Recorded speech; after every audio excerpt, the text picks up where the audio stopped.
कराडच्या कृष्णा साखर कारखान्याकडून ऊस गळीत हंगामाचे 111 रुपयाचं अंतिम बिल जाहीर। सातारा जिल्ह्यामध्ये उच्चांकी 3311 रुपयांचा दर। चेअरमन डॉक्टर सुरेश भोसले यांची घोषणा। जालना जिल्हा परिषदेचे अध्यक्षपद ओबीसी महिलेसाठी राखीव। जिल्हा परिषद आणि पंचायत समिती अध्यक्षपदाच्या आरक्षणाची अधिसूचना जारी। सत्ताधारी पक्षासह विरोधी गटामध्ये असणाऱ्या इच्छुकांच्या तयारीला सुरुवात। टाटा टेक्नॉलॉजीतर्फे रामटेकमध्ये कौशल्यवर्धन केंद्र उभारण्यात येणार। मुख्यमंत्री देवेंद्र फडणवीस यांच्या उपस्थितीमध्ये सामंजस्य करार। दरवर्षी 3000 विद्यार्थ्यांना प्रशिक्षण मिळणार। बचत गटाच्या कर्जासाठी सीआरपीकडून लाचेची मागणी। महिलांनी आंदोलन करत बचत गटाला कर्ज देण्याची केली मागणी। नांदेडच्या नायगाव इथल्या महिलांची गटविकास अधिकाऱ्यांकडे तक्रार। नांदेडच्या लिंबीगाव पोलिसांची वाळू माफियांवर धडक कारवाई।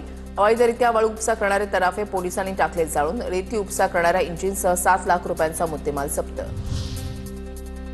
सोलापूरच्या करमाळ्यामधील केम गावामध्ये घरासमोर लावलेली दुचाकीची चोरी।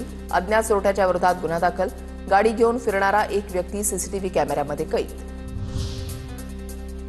नागपुरात स्कूल व्हॅन आणि स्कूल बसमध्ये अपघात। एका विद्यार्थिनीसह व्हॅन चालकाचा मृत्यू।